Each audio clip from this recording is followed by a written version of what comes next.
Finally Malaysia calling visa চালু হতে দুই দেশের মধ্যে কি কি ধাপ অতিক্রম করতে হবে, যেটা হচ্ছে বাংলাদেশ এবং মালয়েশিয়ার কি কি ধাপ অতিক্রম করলে আমরা বুঝতে পারবো হচ্ছে মালয়েশিয়া কলিং ভিসা চালু হয়ে গেছে। তবে দুই দেশের মধ্যে এই মুহূর্তে নীতিগত সিদ্ধান্ত আসছে মালয়েশিয়া কলিং ভিসা যাচ্ছে এবং মালয়েশিয়া গভর্নমেন্ট চাচ্ছে বাংলাদেশ থেকে কর্মী যাক এবং বাংলাদেশ সরকার চাচ্ছে বাংলাদেশের কর্মী যাতে মালয়েশিয়া কলিং ভিসা গিয়ে হচ্ছে ওয়ার্ক করে। তো সেক্ষেত্রে উভয় দেশের নীতিগত সিদ্ধান্ত এক হয়েছে, তারই আলোকেই হচ্ছে আমাদের একটি প্রথম ধাপটা সম্পূর্ণ হয়েছে চুক্তি স্বাক্ষর। যেহেতু আমাদের মন্ত্রী মহোদয় এবং হচ্ছে আমাদের প্রধানমন্ত্রী উপদেষ্টা মালয়েশিয়া গিয়েছেন, সেই গিয়েই কিন্তু হচ্ছে একটি চুক্তি স্বাক্ষর হয়েছে, মালয়েশিয়া কলিং ভিসা ওপেন হতে যাচ্ছে। তার মধ্যেও হচ্ছে আরো কিছু ধাপ অতিক্রম করতে হবে। তখনই হচ্ছে আমরা বুঝতে পারবো ফাইনালি মালয়েশিয়া কলিং ভিসা চালু হয়েছে বা শুরু হয়েছে। তো হচ্ছে এই ভিডিওটি অত্যন্ত গুরুত্বপূর্ণ, ভিডিওটি না টেনে সম্পূর্ণ দেখার অনুরোধ রইল। প্রবাস সংক্রান্ত নতুন নতুন তথ্য পেতে আমাদের চ্যানেলটি সাবস্ক্রাইব করে পাশে থাকবেন এবং বেল আইকনটি ক্লিক করে রাখবেন, যাতে করে আমরা ভিডিও দেওয়ার সাথে সাথে নোটিফিকেশন আপনার কাছে চলে যায়। দেশ এবং দেশের বাহিরে যে যেখানে আছেন সকলকে এনআইটি ইন্টারন্যাশনাল লিমিটেড RL 2316 এর পক্ষ থেকে স্বাগত জানাচ্ছি। তো প্রথম ধাপটা হচ্ছে আসলে চুক্তি স্বাক্ষর। যেহেতু দুই দেশের মধ্যে নীতিগত সিদ্ধান্ত এক হয়েছে, দুই দেশের মধ্যে হচ্ছে চুক্তি স্বাক্ষরটি কি সম্পূর্ণ হয়েছে। দ্বিতীয় ধাপ হচ্ছে রিক্রুটিং এজেন্সি যাচাই বাছাই। দ্বিতীয় ধাপ হচ্ছে কিছু রিক্রুটিং এজেন্সি উভয় দেশের হচ্ছে স্বাক্ষরের আলোকে হচ্ছে রিক্রুটিং এজেন্সি যাচাই করবে। এবার যদি সিন্ডিকেট হয় তাহলে কম সংখ্যক লাইসেন্স থাকবে, সিন্ডিকেট না হলেও মুক্ত থাকবে। গভর্নমেন্ট হচ্ছে বাংলাদেশ সরকার এবং মালয়েশিয়া সরকার সর্বোচ্চ চেষ্টা করছে অল্প টাকায় যাতে আসলে মালয়েশিয়া হচ্ছে কলিং ভিসা যেতে পারে। তারপর হচ্ছে সেটা দেখা যাক হচ্ছে ফাইনালি হচ্ছে কি হয়। তারপর হচ্ছে 3 নম্বর হচ্ছে মেডিকেল সেন্টার নির্ধারণ। সরকার নির্ধারিত মেডিকেল সেন্টার তালিকা প্রকাশ করবে। যেহেতু খুব আমরা এই মুহূর্তে একটি ধাপ হচ্ছে শুনছি মেডিকেলের তারিখ ঘোষণা হবে বা হচ্ছে মেডিকেল কোন কোন মেডিকেল সেন্টার হচ্ছে মেডিকেল করতে পারবে সেটা হচ্ছে ঘোষণা আসবে।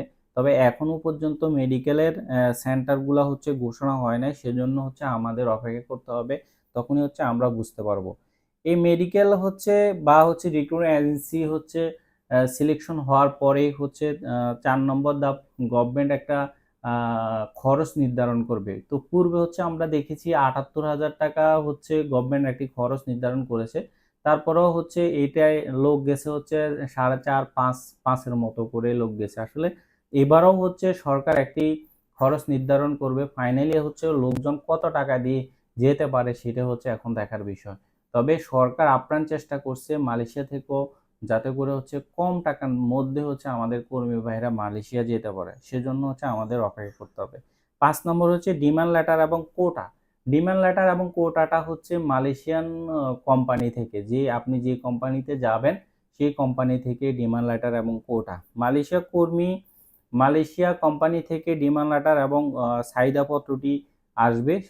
সেই নির্দিষ্ট কোটার এগেইনস্টে হচ্ছে হচ্ছে আমাদের কর্মী ভাইরা যাবে। যদি কোনো কোম্পানি 10টা 100টি কোটা তুলে থাকে তাহলে সে 100 জন কর্মী নিতে পারবে, বা 200 জন যদি কোটা তুলে থাকে তাহলে 200 জন কর্মী নিতে পারবে। সেই 200 জন তুলে কিন্তু সে হচ্ছে 201 জন নিতে পারবে না।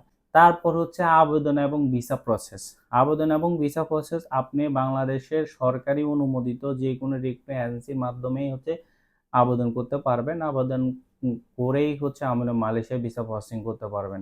প্রসেসিং করলে সেক্ষেত্রে কোনোরকম তৃতীয় পক্ষ ছাড়া সরকারি যাদের রিক্রুটমেন্ট এজেন্সি আছে তাদের মাধ্যমে হচ্ছে সরাসরি আপনি চাইলে কাজ করতে পারবেন। তো সেজন্য হচ্ছে আপনাকে অপেক্ষা করতে হবে। তবে এখনো পর্যন্ত মালয়েশিয়া ভিসা কিন্তু এই ধাপগুলো অতিক্রম হয় নাই। অতিক্রম হলেই হচ্ছে আপনি বুঝতে পারবেন মালয়েশিয়া ভিসা ওপেন হয়ে গেছে। তবে এবার যে মালয়েশিয়া ভিসা ওপেন হবেই হবে সেটার হচ্ছে একটা প্রুফ হচ্ছে, যেহেতু গভর্নমেন্ট ইতিপূর্বে ঘোষণা দিয়ে দিয়েছে মালয়েশিয়ান সকল কোম্পানিগুলোকে অ্যাপ্রুভালের জন্য অ্যাপ্রুভাল গভর্নমেন্ট দেওয়া শুরু করেছে। তাহলে সেই ক্ষেত্রে এই ধাপটা অ্যাপ্রুভাল দেওয়া মানে হচ্ছে কোটা নির্ধারণ হয়ে যাওয়া। একটা কোম্পানি আবেদন করবে আমার 200 জন ওয়ার্কার লাগবে, তখন আবেদন করবে, আবেদন করে গভর্নমেন্ট যাচাই বাছাই করবে আসলে কি তার 200 জন ওয়ার্কার লাগবে কিনা। যেহেতু এই ধাপটা যেহেতু অতিক্রম হয়ে গেছে, তার মানে হচ্ছে মালয়েশিয়ান সরকারও চাচ্ছে বাংলাদেশ থেকে কর্মী যাক। এবং বাংলাদেশ তো চাচ্ছেই হচ্ছে মালয়েশিয়া যেহেতু অন্যান্য শ্রমবাজারগুলো বন্ধ, সেক্ষেত্রে আমরা চাচ্ছি হচ্ছে কর্মী বাইরে হচ্ছে মালয়েশিয়া যাক। তো সেজন্য এবার 100% যে ভিসা ওপেন হতে যাচ্ছে, সেজন্য আপনার অপেক্ষা করতে হবে। তবে এই মুহূর্তে আপনাদের যেটা করতে হবে, কোনো রকম পাসপোর্ট কোনো অফিসে জমা দিবেন না এবং অর্থের লেনদেন করবেন না। যখনই মালয়েশিয়া মেডিকেলের ডেট ঘোষণা আসবে, আপনারা চাইলে তখন আপনার বিশ্বস্ত এজেন্সি যে কোনো রিক্রুটিং এজেন্সির মাধ্যমে আপনি জমা করতে পারেন। আমাদের এজেন্সিতে আসতে হবে সেজন্য বলছি না, আপনি আপনার নিকটবর্তী বা হচ্ছে আপনার যাকে বিশ্বস্ত হবে বা হচ্ছে আপনি দীর্ঘদিন ধরে যাকে ফলো করছেন ওই ধরনের যদি কেউ থেকে থাকে, তাহলে আপনার তাকে তার কাছে পাসপোর্টটা জমা করলে আপনার মনে হবে আপনি আমানত হিসেবে আপনি সেটা রাখবে, তাহলে ওই ধরনের এজেন্সি আপনি চুজ করবেন। তবে এই মুহূর্তে কোথাও করবেন না, কোনো অফিসেই হচ্ছে পাসপোর্ট এবং অর্থ লেনদেন করবেন না।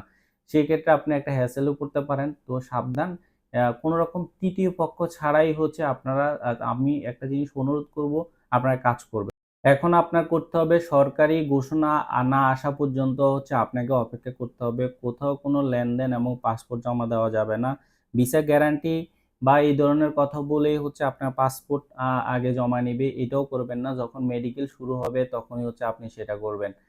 সকলে ভালো থাকবেন, সুস্থ থাকবেন। আমাদের অফিসের ঠিকানা হচ্ছে ঢাকা নয়াপল্টন, চায়না টাওয়ার, পশ্চিম টাওয়ার, লিফটের 8-এ, এনায়েত ইন্টারন্যাশনাল লিমিটেড, RL 2316। দক্ষ এই বিদেশ যান, অর্থ সম্মান দুইটাই কামান। বৈধভাবে বিদেশে যান, রিক্রুটিং এজেন্সির মাধ্যমে বিদেশে যান। আল্লাহ হাফেজ।